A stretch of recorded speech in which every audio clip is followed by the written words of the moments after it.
Hello बच्चों, good morning class 11। आज हम लोगों को पहले बताया था कि एक नई यूनिट पढ़ना था, ठीक है ना, जिसमें हम लोग पढ़ेंगे न्यूटन्स लॉज ऑफ मोशन। क्या पढ़ेंगे बेटा? न्यूटन्स, ठीक है। अगली हेडिंग है जिसको हम लोग यूनिट 3 में डिफाइन करने चल रहे हैं, न्यूटन्स लॉज ऑफ मोशन, ठीक है। पढ़ना हम लोगों को Newton's laws of motion, Newton's laws of motion, ठीक है। समझ में आ गया? और इसमें हम लोग सबसे पहले पढ़ेंगे बेटा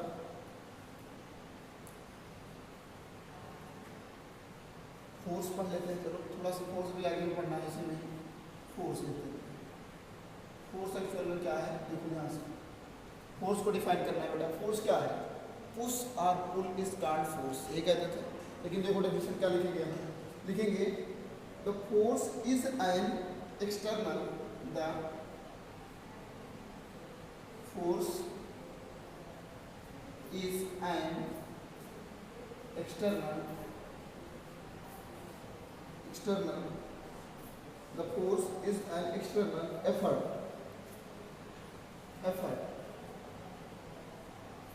the force is an external effort in the form of a push, in the form of a push, in the form of a push or pull, push or pull, okay, push और pull. उसके बाद लिखेंगे which either changes, which either changes, which either changes और tends to, either changes और tends to change the state of rest, tends to change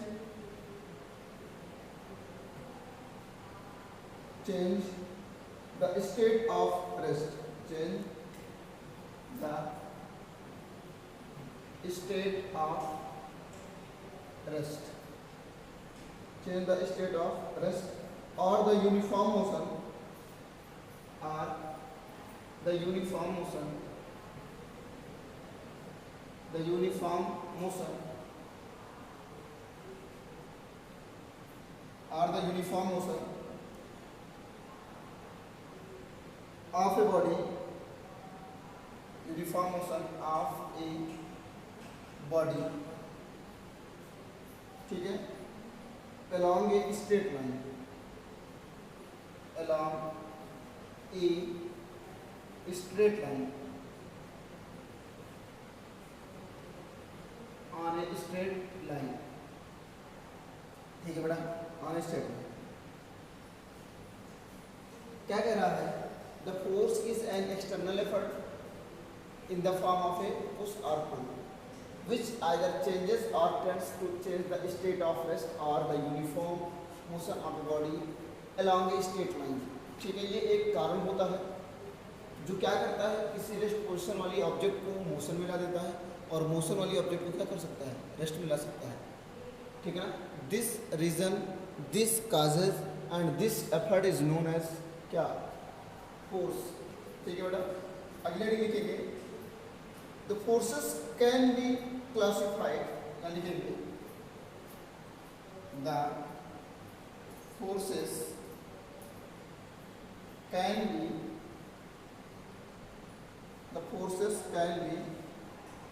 classified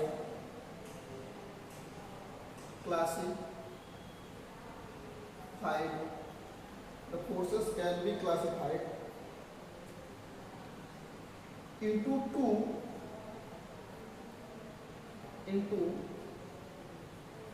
two main categories, into two main categories.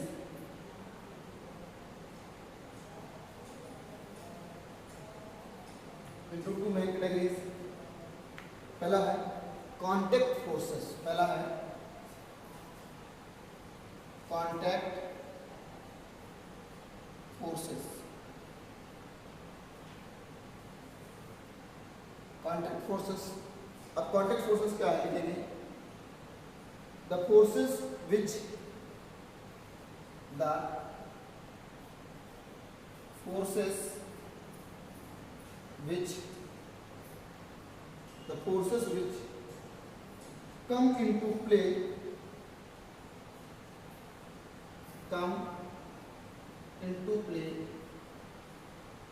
the forces which come into play due to actual contact,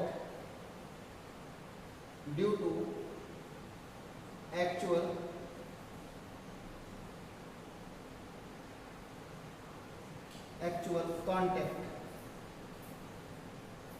due to actual contact हो गया. between the bodies, between the bodies,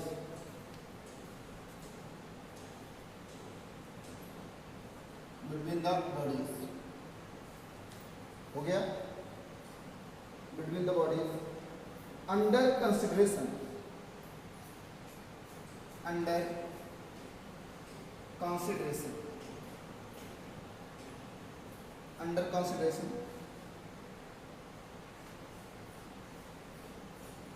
these forces may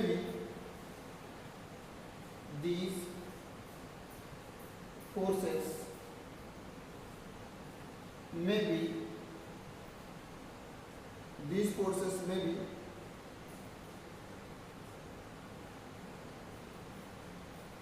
या ऐसे लिख दो, under consideration लिख दिया ना. For example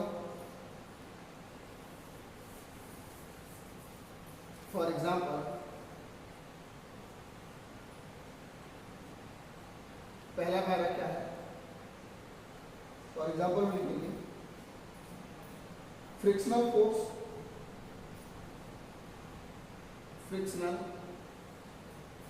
force. दूसरा क्या है, tensile force,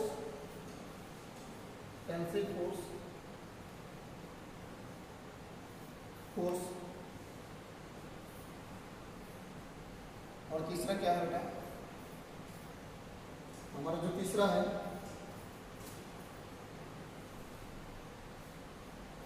tensile force in A stability,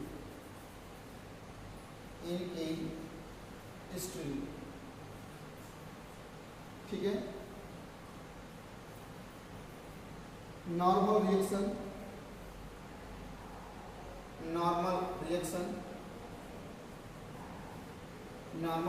कौन, air resistance,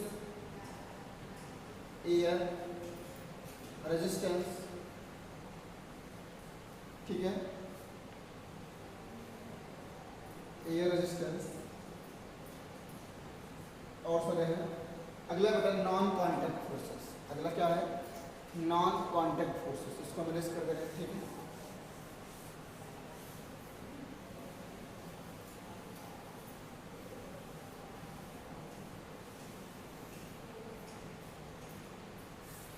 non contact forces,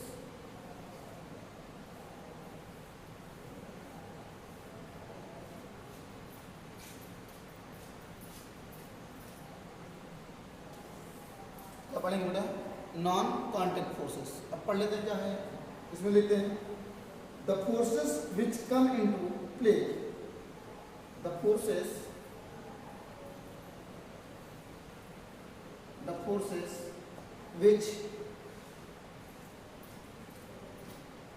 which come into play without any physical contact, without any physical contact, without any physical contact, without any physical contact हो गया. Between bodies, between bodies,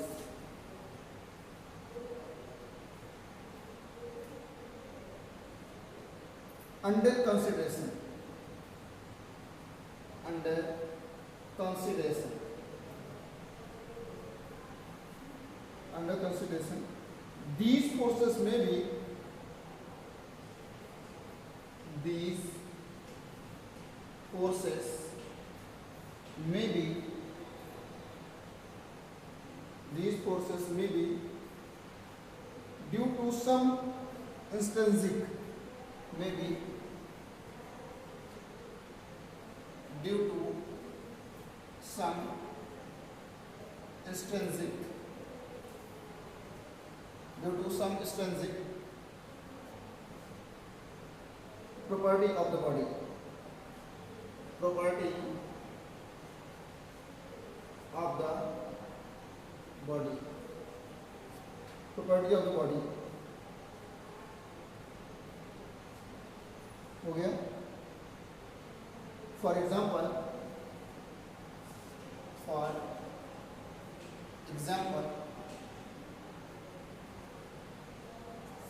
for example क्या ध्यान दो, the field force, the field force कमा और non contact force और non contact force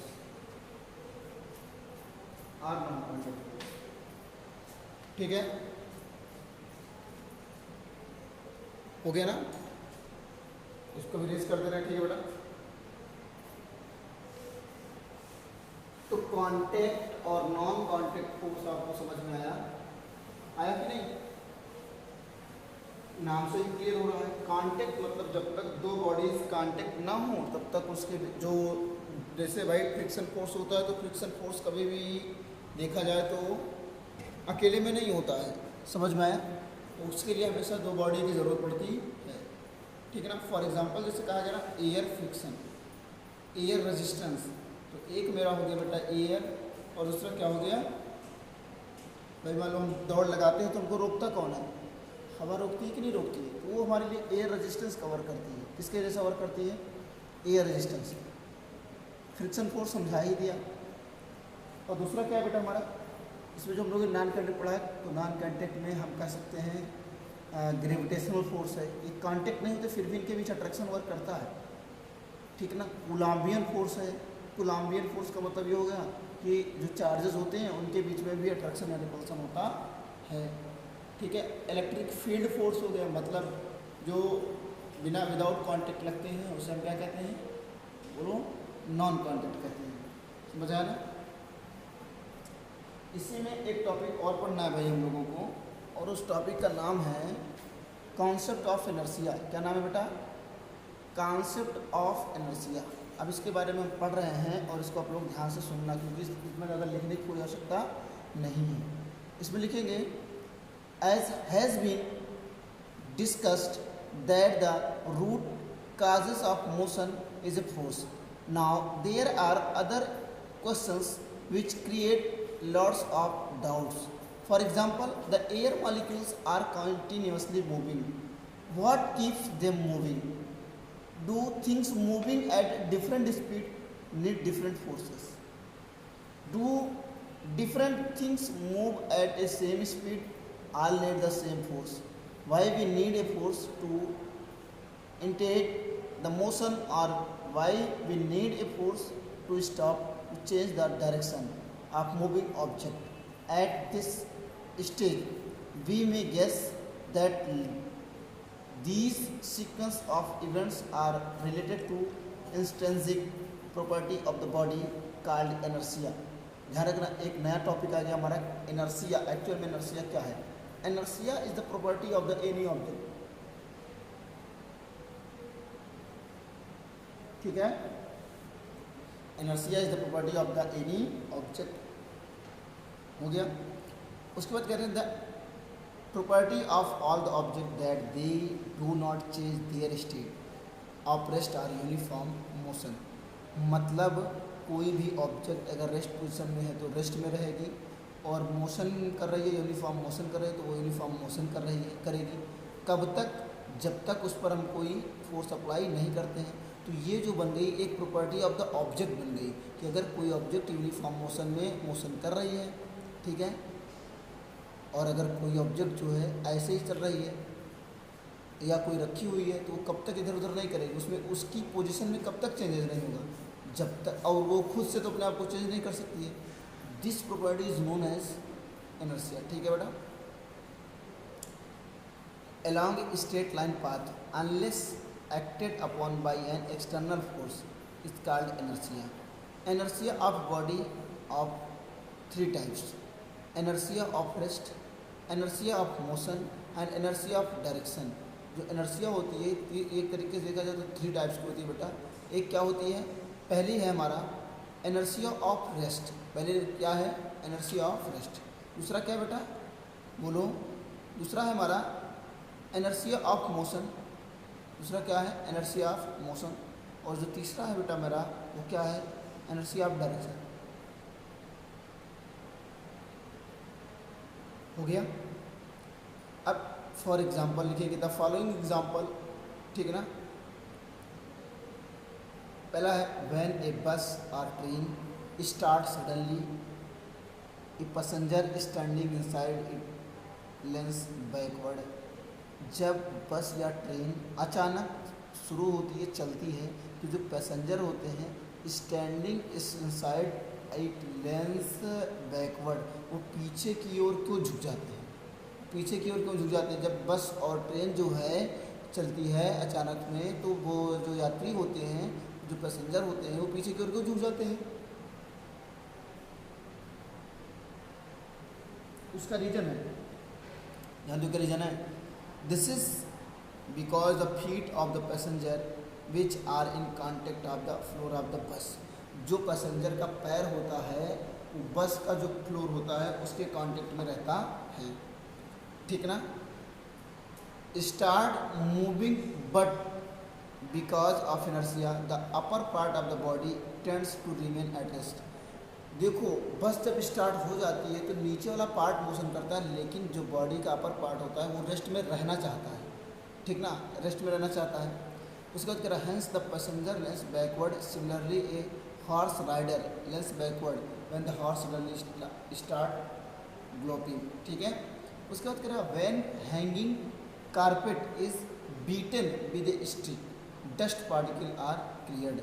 हम कंबल वगैरह जानते हो कि नहीं? हैंगिंग कारपेट, जो कारपेट्स होते हैं उससे डंडे से अगर पीटते हैं तो जो मॉलिक्यूल्स होते हैं, डस्ट के जो मॉलिक्यूल होते हैं वो गिर जाते हैं। क्यों? इसका भी रीज़न है because this is because on the being the carpet comes in motion but the dust particle remain at rest due to inertia and fall down under gravity. ठीक है बेटा।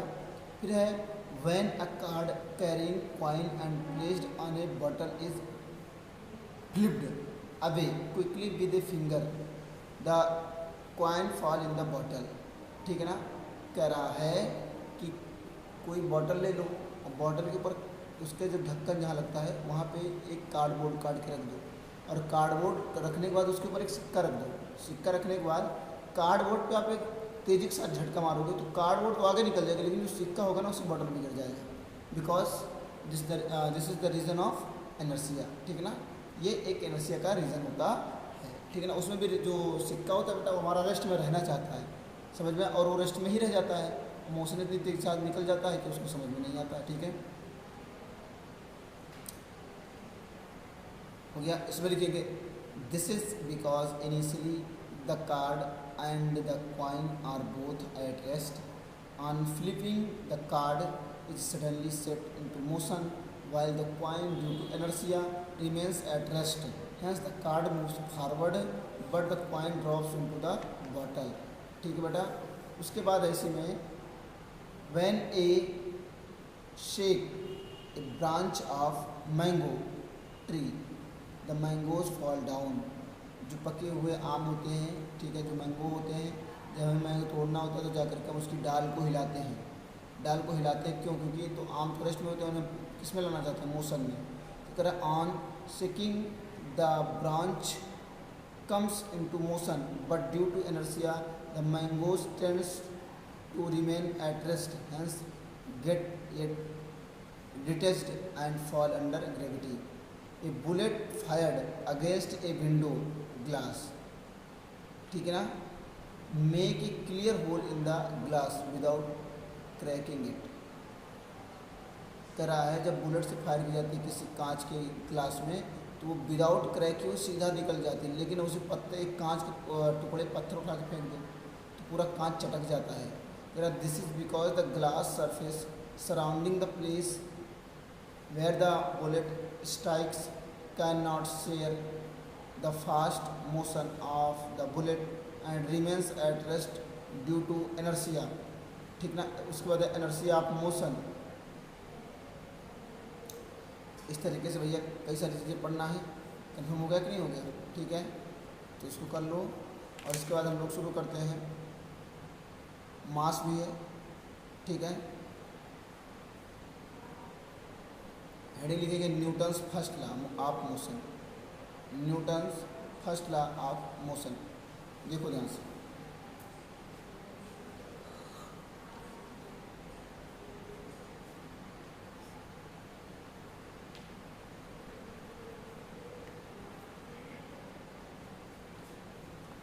हेडिंग लिखेंगे बेटा Newton's first law of motion. ठीक है, क्या लिखेंगे?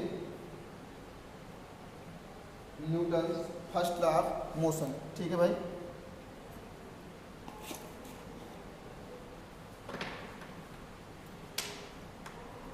Heading है Newton's first law of motion.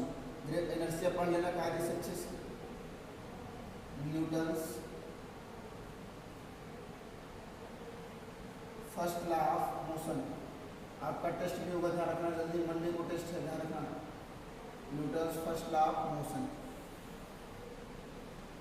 ठीक है. उसके बाद देखो ध्यान से, इसमें लिखेंगे if a body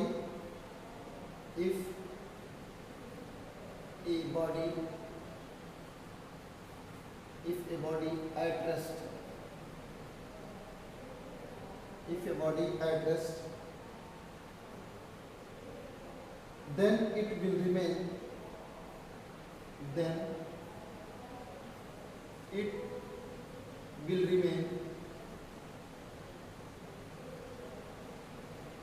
it will remain हो गया. Then it will remain at rest.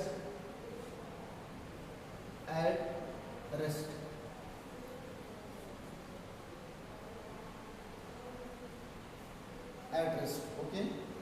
Then it will remain at rest.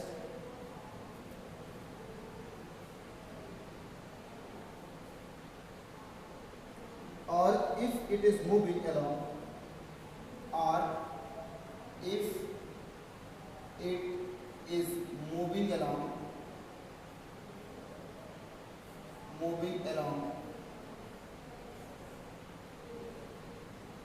moving along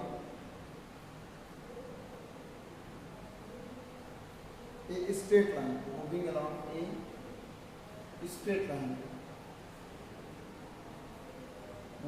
a straight line, okay, along a straight line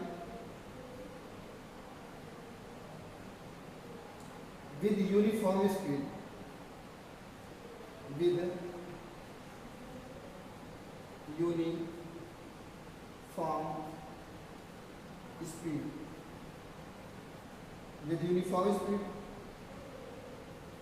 है. then it will continue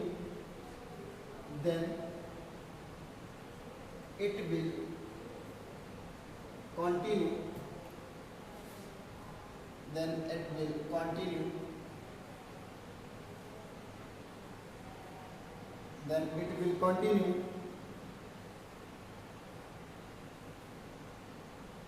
to move as such,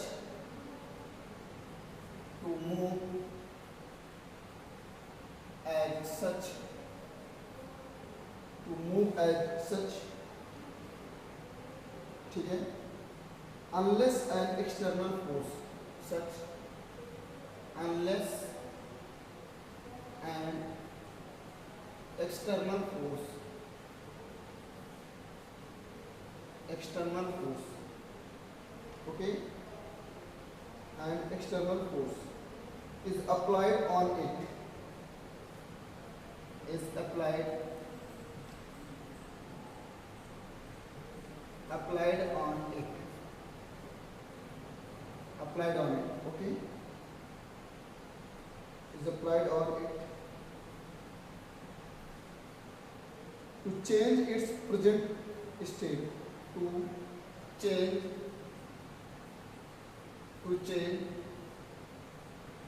its present state,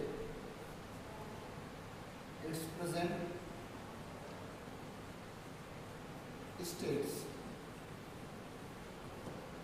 okay, ये first law हो गया।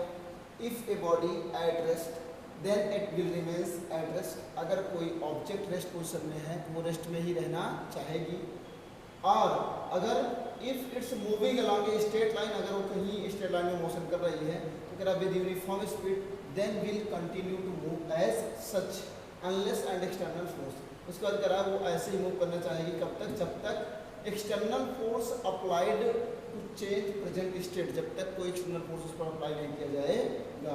This is the known as first law of motion. अब इसमें second law पढ़ लेते हैं, उसके बाद सारी चीज़ें पढ़ सकते हैं। पहले लिखते हैं, पहले लिख देते हैं लीनियर मोमेंटम, इसे कैसे लिख देते हैं लीनियर मोमेंटम, पहले लिख देते हैं linear momentum.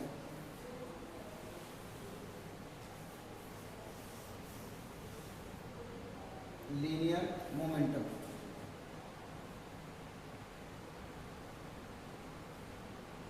Linear momentum,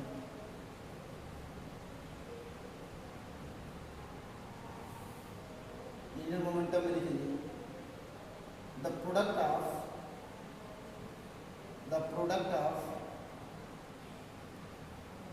mass and velocity, the product of mass and velocity is known as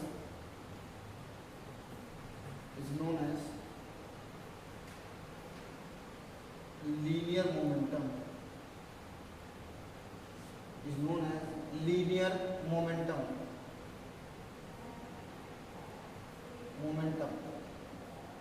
it is denoted by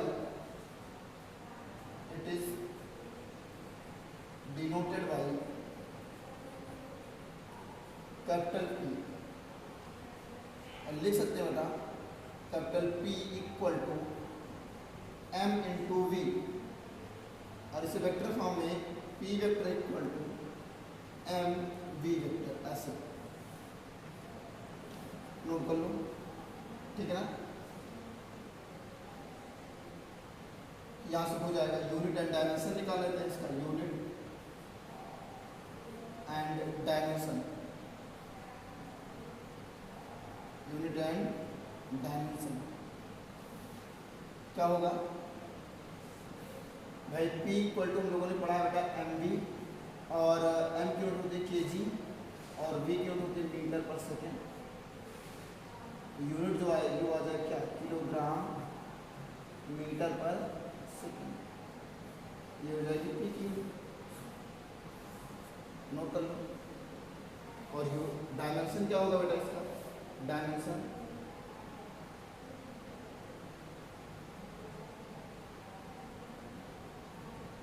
जो डायमेंशन होगा बेटा m का हो जाएगा कैपिटल M, और v का हो जाएगा बेटा LT माइनस 1, यहाँ से मिलेगा m LT minus 1, m LT minus, note कर लो जल्दी से।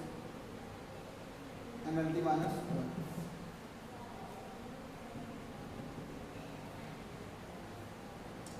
अगले डी लिखेंगे Newton second law of motion. Heading लिखेंगे बेटा Newton second law of motion. Newton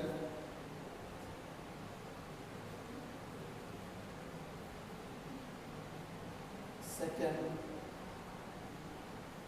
law of motion. Newton second law of motion देखो ध्यान से, इसमें लिखेंगे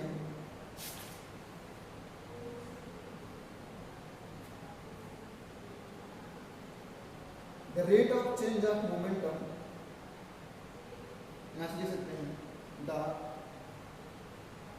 रेट ऑफ, या ऐसे लिख दिया जाए according to this law, according to this law, this law, the rate of change of momentum, the rate of change of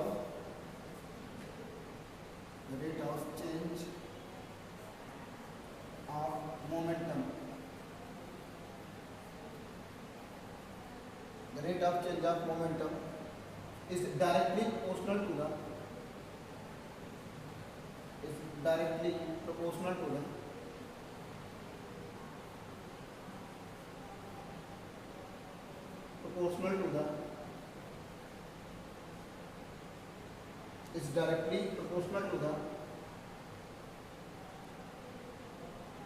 change of momentum,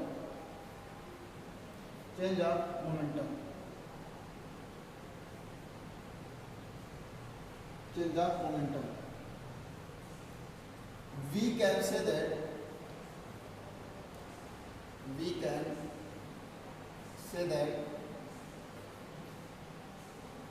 F is directly proportional to the delta P upon delta T, ऐसे लिख सकते हैं।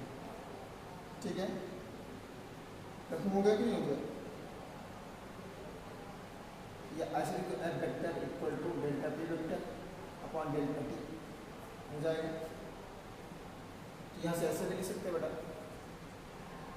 F vector equal to directly proportional to M या delta P vector की value जानते हो, M V vector होती है बताया अपॉन डेल्टा T, और यहाँ ब्रैकेट लिख देना P vector equal to m b vector होता है जानते, तो यहाँ नीचे लिखेंगे बेटा F vector equal to M को बाहर कर लो, ये डायरेक्टली प्रोपोर्शनल लगा दो, अंदर बचेगा delta V vector upon delta T, ये बचेगा। और ध्यान रखना यहाँ लिख देंगे हम डायरेक्टली प्रोपोर्शनल लगाओ तो क्या आ जाएगा F vector equal to K M, ठीक है M।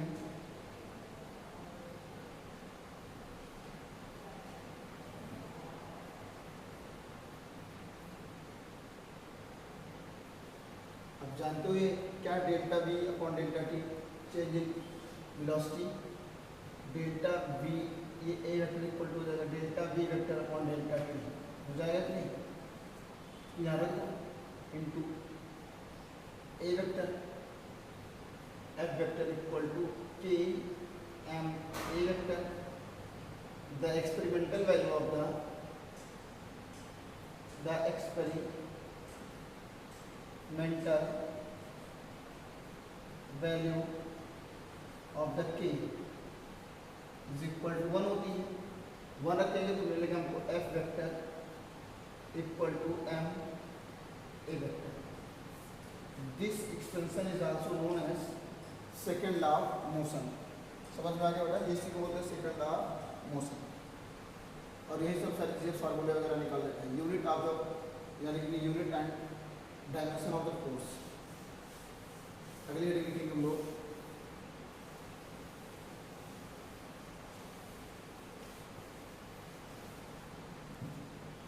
यूनिट एंड डायमेंशन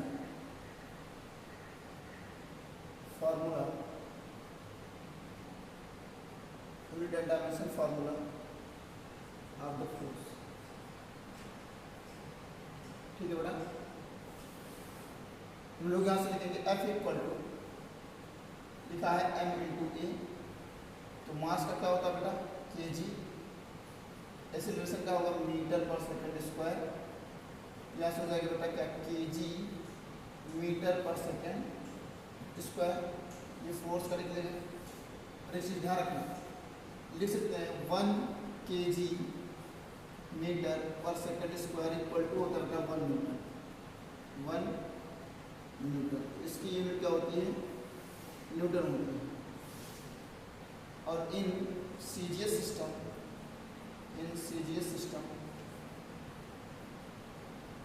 में 1 ग्राम सेंटीमीटर पर सेकेंड स्क्वायर की वैल्यू होती है 1 डाइन, क्या होती है बेटा 1 डाइन, ठीक है 1 डाइन। अब यहाँ से डायमेंशन ले सकते हैं, डायमेंशन क्या होगा देखो, F इक्वल टू क्या बेटा m इंटू ए, m का हो जाएगा कैपिटल M, a का हो जाएगा LT माइनस 2, बनेगा क्या m LT माइनस 2, नोट करो जल्दी, LT माइनस 2 कंप्लीट करो।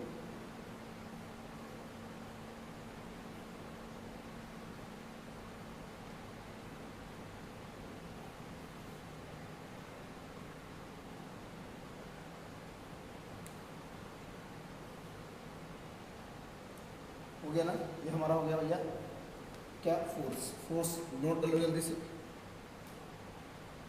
ठीक है इरेज कर दे रहा है इसको। देखो ध्यान से अगला topic,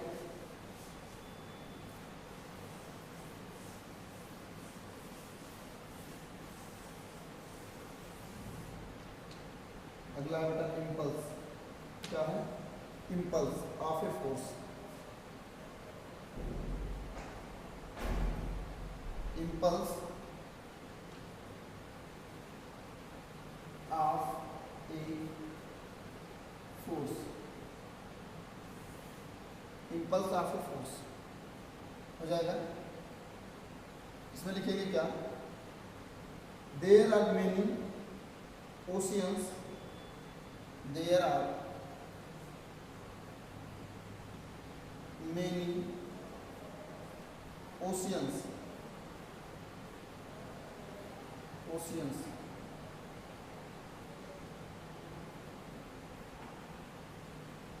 oceans in daily life, in daily life, in daily life, when a large force, when a large force, when a large force acts for a very short duration, acts for a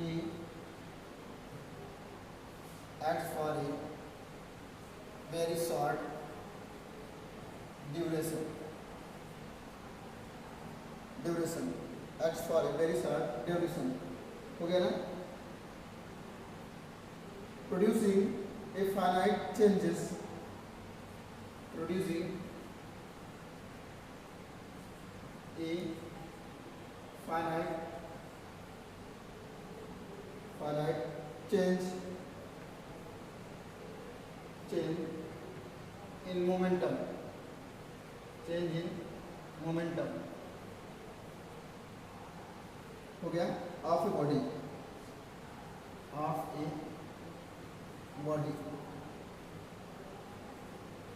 for example,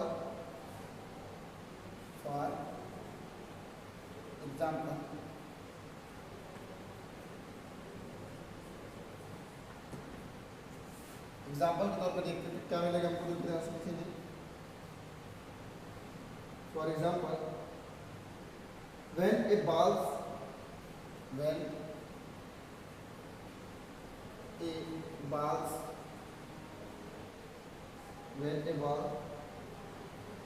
hits a ball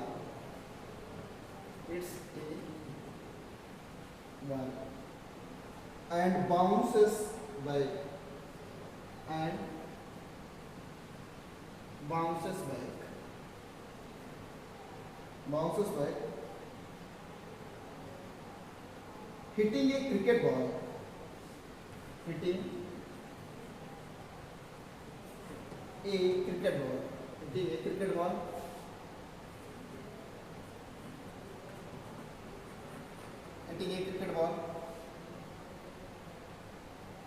by a bat okay, or a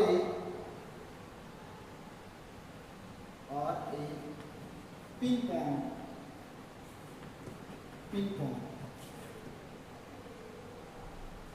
ball by a strike, ping pong ball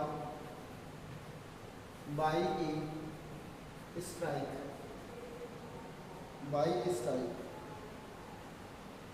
हो गया। striking a nail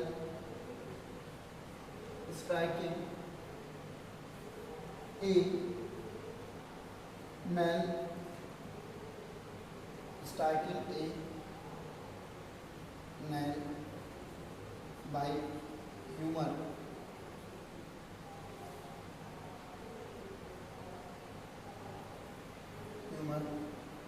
etc. Okay,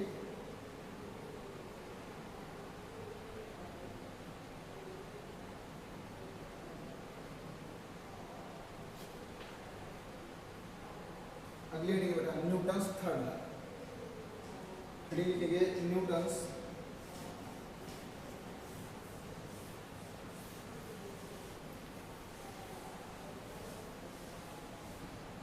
heading है बेटा Newton's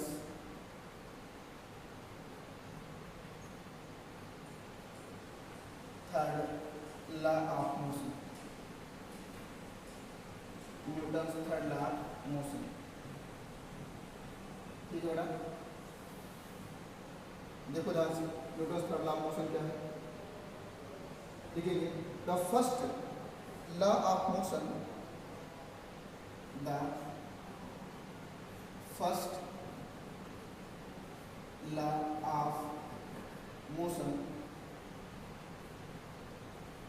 the first law of motion simply says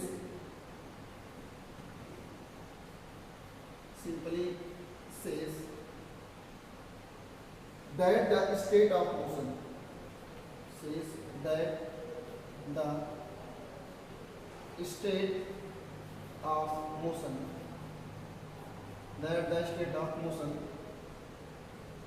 of an object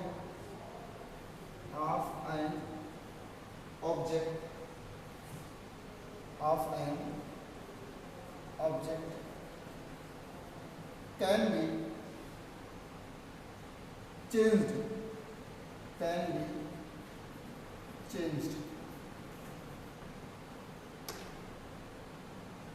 changed okay, only if a force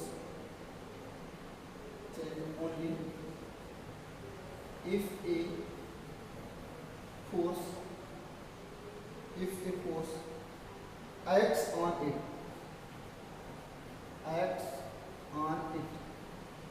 ठीक है। The second law tells us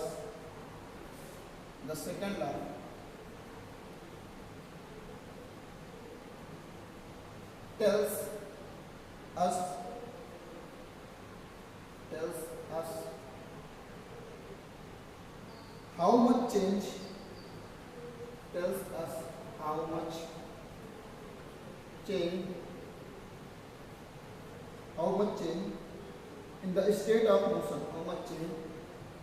in the state of motion, in the state of motion. How much change in the state of motion of an object, of an object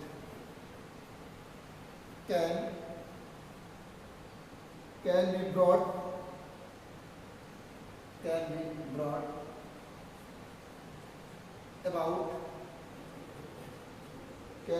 about by a given force, by a given force. ये first और second का conclusion है, given force. Okay,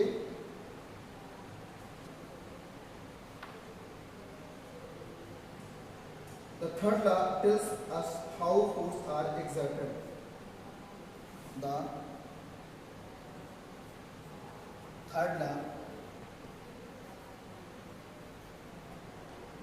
third law tells us, हमें बताता है, tells us how force are exerted. How force are exerted. How force are exerted. Okay.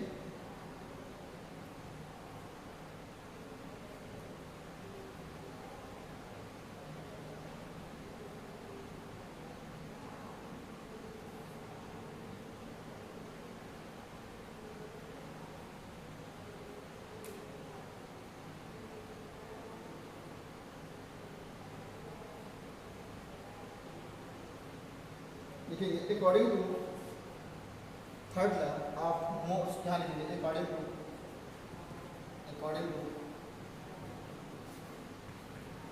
Third law of motion,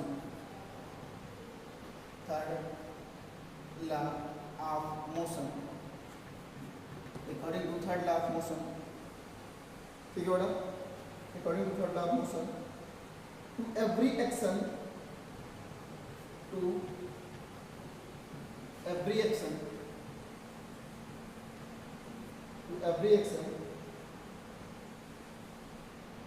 there is an equal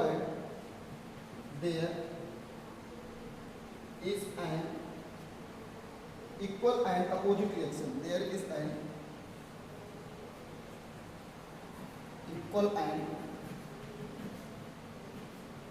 opposite reaction. Equal and opposite reaction हो गया, समझ में आ गया ना? इसको कल जल्दी कर दो और इसके एग्जांपल करा देते हैं. फॉर एग्जांपल,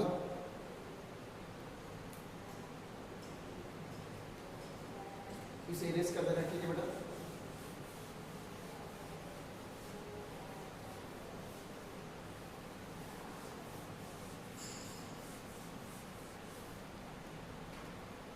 यहाँ लिखेंगे फॉर एग्जाम्पल,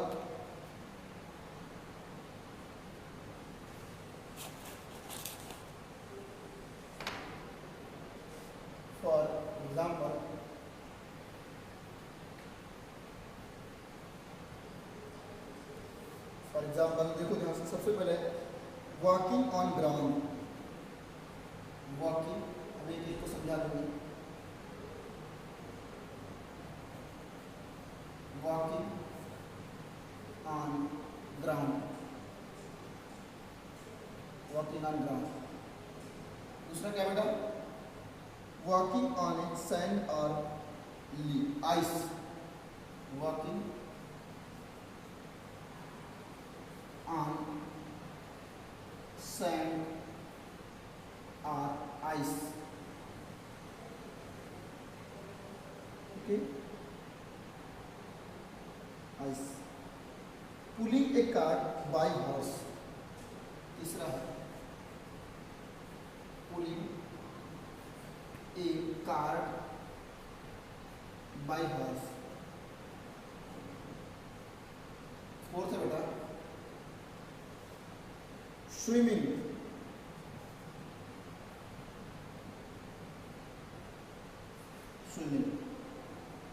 तीसरा क्या है? चौथा क्या है? पांचवा फ्लाइट ऑफ जेट,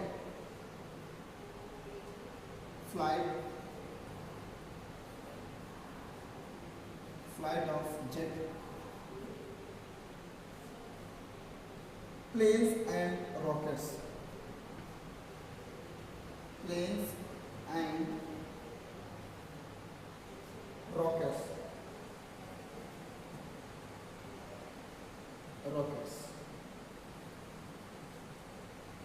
ये सब एग्जाम्पल है थर्ड क्लास बेटा। उसके बाद है फायरिंग ऑफ गन।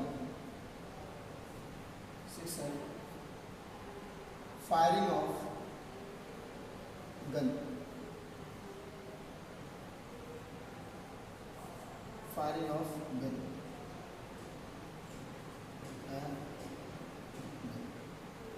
ठीक है ना, जल्दी करो इसको।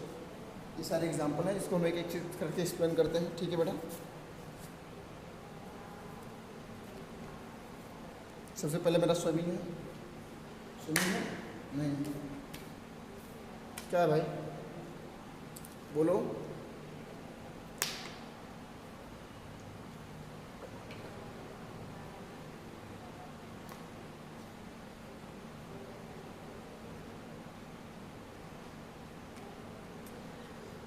मेरा भैया देखो ध्यान से, क्या है क्वेश्चन में।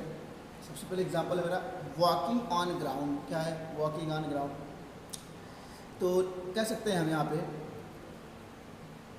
We would not be able to walk if there were no reaction force. In order to walk we press our feet against the ground. जब हम चलते हैं तो अपने पैर से पृथ्वी को क्या करते हैं, दबाते हैं, ठीक है। द ग्राउंड पुशेस अस, तो जो ग्राउंड होता है उनको पुश करता है, ठीक ना। With an equal and opposite reaction, जितना फोर्स हम उसे पुश करते हैं उतना ग्राउंड भी हमको उतना ऊपर की तरफ पुश कर देता है, जिससे हम आसानी से चल सकते हैं। This force is incline to the surface of the ground, ठीक है। ये जो फोर्स होता है वो ग्राउंड से ही लगता है। The vertical component of this force balance our weight. जो वर्टिकल फोर्स का वर्टिकल कंपोनेंट होता है वो हमारे वेट को बैलेंस करता है। And the horizontal component enable us to walk forward. और जो हमारा एक हॉरिजॉन्टल कंपोनेंट होता है वो हमें वॉक करने के लिए हेल्प करता है। एक होता है जो हमारी बॉडी को बैलेंस करता है, और दूसरा क्या होता है बेटा, जो हमें आगे चलने के लिए, क्योंकि जो फोर्स ग्राउंड अप्लाई करता है वो दो होते हैं। इंक्लाइंड का मतलब हो गया एक पूरी तरीके से लंब रूप में लगे होते हैं, ठीक है ना, मतलब परपेंडिकुलरली जो है लगते हैं, जिसमें दो कंपोनेंट होते हैं। तो मैंने बताया आपको क्या कि एक तो हॉरिजॉन्टल हो गया और एक क्या हो गया वर्टिकल। तो जो वर्टिकल कंपोनेंट होता है वो बॉडी को बैलेंस कर देता है, जबकि हॉरिजॉन्टल कंपोनेंट जो होता है वो क्या करता है, हमारी बॉडी को चलने में हेल्प करता है। अगला देखो ध्यान से, वॉकिंग ऑन सैंड और आइस। कह रहा it is difficult to walk on sand और आइस, ठीक है। मतलब हम बालू पे चलना और बर्फ़ पे चलना दोनों ही बहुत ही कठिन है। दिस इज़ बिकॉज, क्योंकि when one presses the sandy ground in the backward direction, the sand gets displaced। जब हम सैंड पर फोर्स अप्लाई करते हैं, उसको पुश करते हैं, तो सैंड फोर्स ना लगाने की बजाय खुद में डिस्प्लेस हो जाती है, हट जाती है, जिससे हमारा पैर धंस जाता है और हम उस पर सही से चल नहीं पाते हैं, ठीक है। उसके बाद कह रहा है with the result that the presses, with the result that the presses, उसके बाद यहाँ लिखेंगे that the reaction from the Sandy ground is very small. तो जो रिएक्शन फोर्स लगता है बेटा, जीरो नहीं कह सकते हैं, वो बहुत ही छोटा होता है, बहुत ही स्मॉल होता है, समझ आए ना, very small. In case of ice, ice के केस में क्या होता है, due to very small friction between our feet. जो हमारे पैर और बर्फ के बीच में फ्रिक्शन होता है बेटा, वो बहुत ही क्या होता है, कम होता है, बहुत ही स्मॉल होता है, ठीक है, बहुत ही बर्फ चिकनी होती है। And ice the force of reaction which enable us to walk is very small. वो भी हमको बहुत ज़्यादा फोर्स अप्लाई नहीं कर पाती है, ठीक है ना, is very small, hence can not walk on it, इसलिए हम इस पर घूम नहीं सकते हैं। कह रहा pulling a cart bye horse, जब घोड़ा जो होता है अपनी गाड़ी को खींचता है, तो वह ना हॉर्स पुल्स ए कार्ट, जब वो अपनी गाड़ी को खींचता है, it pushes the ground backward, ठीक ना, वो जो ग्राउंड होता है उसको बैकवर्ड की तरफ प्रेस करता है। At some angle by its feet, कुछ एंगल बना करके उसे जो है अपने पैरों से पीछे की ओर दबाता है। The ground exerts an equal reactionary force in the opposite direction, तो जो ग्राउंड भी होती है जिस डायरेक्शन में वो एंगल बना के फोर्स अप्लाई करता है उसी डायरेक्शन में जो अपोजिट फोर्स होता है वो भी अप्लाई कर देता है।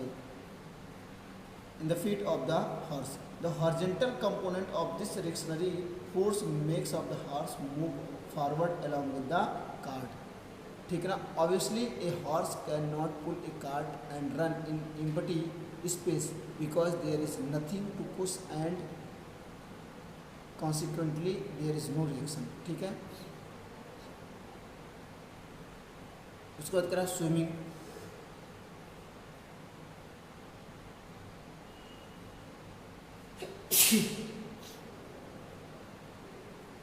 स्विमिंग में कह रहा है while swimming a person pushes the water backward. इसमें कह रहा while swimming a person pushes the water backward the water pushes the swimmer forward with the same force. ठीक है ना। जब हम पानी में तैरते हैं तो हम पानी को पीछे की तरफ खींचते हैं, जब हम पानी को पीछे की तरफ खींचते हैं तो पानी हमको आगे की तरफ धकेल लेता है। वहाँ भी हमें न्यूटन थर्ड लॉ देखना पड़ता है।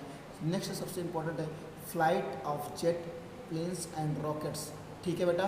इसमें कह रहा है in jet plane highly compressed got gases escape through a nozzle with very high speed in the backward direction. जो गैसेस होती हैं उनसे वो अर्थ पे बैकवर्ड डायरेक्शन में काफ़ी फोर्स अप्लाई करता है और बहुत ज़्यादा ही फोर्स जब अप्लाई कर देता है तो सिर्फ उतने ही अमाउंट में मिल जाता है। The gases exert a reaction force on the jet plane और rocket and enable to move forward. A space vehicle can accelerate or change its direction just by firing rockets in the proper direction। ठीक है। Firing of a gun कह रहा when gun is fired the bullet moves forward that gun recalls backward reaction. हो गया ना, confirm हो गया। तो इस तरीके से हमने एग्जाम्पल देख लिए Newton's third law of motion के। उसके बाद जो बेटा पढ़ना है law of conservation of linear momentum. Law of conservation of linear momentum इसी को पढ़ना है हम लोगों को। ठीक है भाई, ध्यान रखना इस चीज़ का।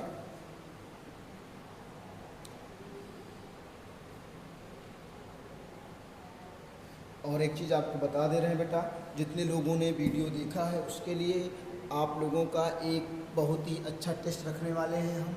टेस्ट में केवल कुछ नहीं होगा, ऑब्जेक्टिव टाइप्स के क्वेश्चन आपको देखने को मिलेंगे। समझ में आया? ऑब्जेक्टिव टाइप का पेपर बना के हम आपको दे देंगे। आप लोग अपने मोबाइल से टेस्ट आसानी से दे सकते हो, क्योंकि अभी विद्यालय पर कोई एडवाइजरी जारी नहीं की गई है। इस चीज़ का आप लोग ध्यान रखना। तो जब आप लोग विद्यालय आते हो, या ये तो 100% श्योर है कि इसको जीरो सेशन बनाया नहीं गया है। ठीक है, कि जीरो सेशन बना दिया गया है और आपको एग्ज़ाम देने की ज़रूरत भी नहीं है। नहीं, एग्ज़ाम तो आपका होगा प्रॉपरली। ठीक है, क्योंकि जो टाइम टेबल है उसके अकॉर्डिंग सभी बोर्ड ने भी जारी कर दिया है अपना, और क्लासेस टीवी पे भी चलवा रहा है। आप अपने मोबाइल पे भी देख रहे हो, उससे अच्छे टीचर्स आपको पढ़ा रहे होंगे। ठीक है ना, ऐसा नहीं है। लेकिन अगर आप नहीं पढ़ रहे हो तो भैया ये आपकी गलती है। यही गोल्डन टाइम है, इसको आप लोग निकाल लो, ज़्यादा बेहतर रहेगा।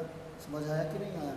ऐसे देखो, जहाँ से हम लोग पढ़ते तो है लेकिन पढ़ने का तरीका नहीं पता होता है। बेटा मोबाइल फ़ोन को लेट करके कभी मत चलाया करो, क्योंकि लेट करके चलाए हो तो माइंड हमारा शार्प हो जाता है और ये भी नहीं पता होता कि हम क्या कर रहे हैं। हम बैठ करके जितनी देर पढ़े आसानी से पढ़ लेते हैं। ठीक है, तो जो टेस्ट होगा बेटा वो शायद मंडे को रखने की प्लानिंग की जा रही है। हम मंडे को क्वेश्चन पेपर सेट करेंगे और आपको ला करके यहाँ बता दिया जाएगा कि क्वेश्चन कौन कौन से आएंगे और आपको कैसे करना है। ठीक है, तो ऑब्जेक्टिव टाइप क्वेश्चन रहेंगे, सभी बच्चे ग्रुप से जुड़े रहेंगे और उन पर कॉल करके सबको बता दिया जाएगा कि भाई आपका टेस्ट होने वाला है। फिर टाइमिंग फिक्स की जाएगी, इसके अकॉर्डिंग आपको पता चल जाएगा कि मेरा टेस्ट कब है। उस टाइम आप मोबाइल फ़ोन को अपने पास रखना और आपका टेस्ट शुरू कर दिया जाएगा। समझ आया कि नहीं आया? तो इस तरीके से बेटा क्या करना है, हम लोगों को पढ़ाई अच्छे से करनी है। ठीक है, और पढ़ने के बाद कुछ ना कुछ हमें टेस्ट भी देते रहना है। समझ में आ गया कि नहीं आ गया? क्वेश्चन क्लियर हुए कि नहीं हुए? तो ये मत सोचना कि हाँ हम हमारा जीरो सेशन चल रहा है या हम नहीं पढ़ेंगे तो मेरा काम चल जाएगा। ये गवर्नमेंट है बेटा, गवर्नमेंट का काम कुछ भी नहीं होता है। ये आपको ये चाहेगी कि हमें कितने प्योर से प्योर बच्चे मिले। तो जितना आपके अंदर ज्ञान रहेगा, जितना आपको नॉलेज रहेगा, उन्हीं बच्चों का सिलेक्शन होगा। महामारी चल रही है, जानते हो। महामारी के बाद हमारे यहाँ भुखमरी शुरू हो जाएगी, बेरोजगारी है ही है, लोग एक एक रुपए के लिए परेशान हो रहे हैं। तो आपके साथ ऐसी कोई घटना नहीं होनी चाहिए, ये आपकी खुद की जिम्मेदारी है। समझ आया कि नहीं आया? तो भैया ऐसे करते रहो, पढ़ते रहो। पढ़ाई आपके लिए बहुत ही इंपॉर्टेंट है। अगर नहीं पढ़ते हो तो आपके माता पिता जो है आपके ऊपर पैसा जो लगा रहे हैं, वो जानते हो सारा का सारा बर्बाद हो जाएगा, उससे आपको कोई प्रॉफिट होने वाला नहीं है। ठीक है कि नहीं? समझ आया? तो जो अगली वीडियो होगी बेटा, उसमें हम लोग आगे पढ़ेंगे। जो मैंने कहा कंजर्वेशन लॉ ऑफ मोमेंटम, उस पर थोड़ा हम लोगों को वर्क करके आना है। ठीक है? अगर कर लोगे तो अच्छी बात, नहीं करोगे तो उससे भी अच्छी बात है। और ये करते रहो। उसके बाद मिलते हैं अगली वीडियो में, तब तक जो है बाय।